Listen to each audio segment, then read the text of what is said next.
semua berada di rumah perjuangan, tempat yang bersejarah.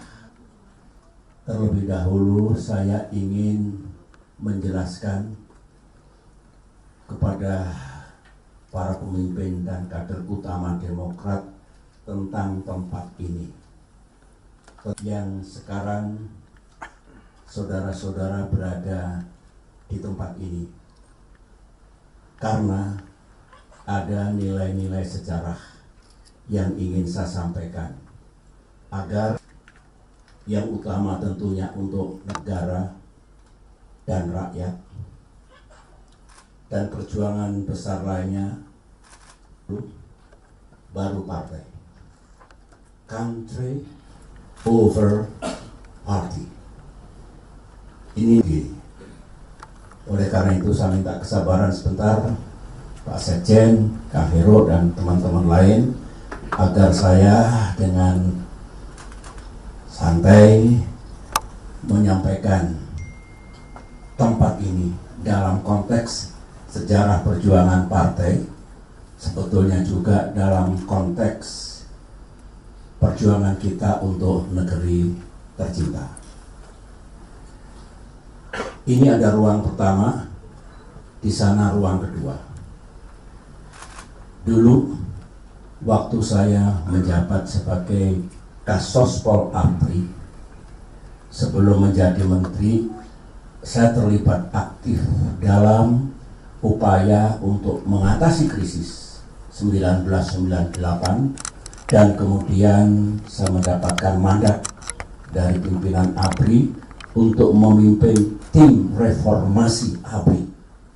Di dalamnya ada TNI Polri, dan kemudian dalam kapasitas saya sebagai ketua fraksi ABRI di MPR RI 1998-1999, saya tentu mengambil bagian dari reformasi nasional.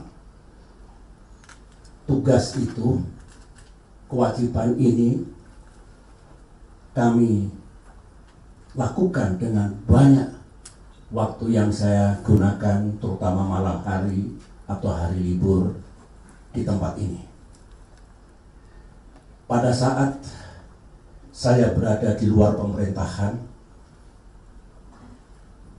pertengahan tahun 2001, saya dibebaskan dari posisi saya sebagai Menteri Koordinator Bidang Politik, Sosial, dan Keamanan. Pembebasan itu saya terima dengan ikhlas. Pasti Presiden Gus Dur memiliki pertimbangan tertentu yang baik untuk membebaskan saya dari posisi saya sebagai Menko Polsoskam atau kemudian menjadi Menko Polkam. Saya tetap menghormati beliau sampai akhir hayat beliau.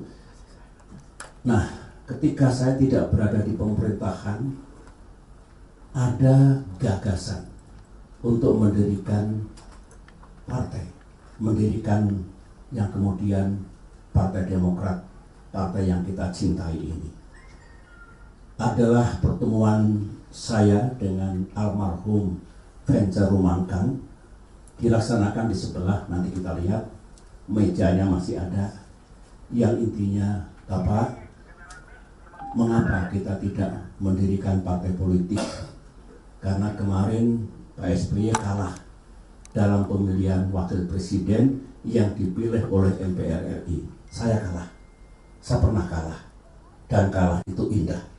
Kalau kita dengan ikhlas menerima kekalahan itu, kemudian berjuang lagi dengan tekad yang bulat, ikhtiar yang cerdas sambil memohon pertolongan Allah Subhanahu wa Ta'ala, Tuhan yang Maha Kuasa. Saya masih belum tergerak, tetapi Pak Vencer Rumangkang, tolong Bapak pertimbangkan Pak. Ini kan sarana perjuangan. Dalam demokrasi kan mesti ada partai politik. Mendengar itu saya jadi ingat. Karena dulu waktu saya masih di militer, dalam semangat reformasi, TNI aktif itu tabu untuk memasuki dunia politik praktis. Itu salah satu doktrin yang kita keluarkan dulu pada saat reformasi ABRI, yang saya menjadi tim reformasinya, ketua tim reformasinya, kami jalankan. Benar, saya tergugah, terinspirasi. Kalau masih jadi jenderal aktif misalnya, jangan berpolitik. Kalau mau berpolitik, pensiun. Oleh karena itu, Ketua Umum AHY dan beberapa mantan perwira militer yang karirnya dulu cemerlang, cerah, tapi ketika pindah pengabdian dari dunia militer ke dunia pemerintahan atau politik, syaratnya harus mundur.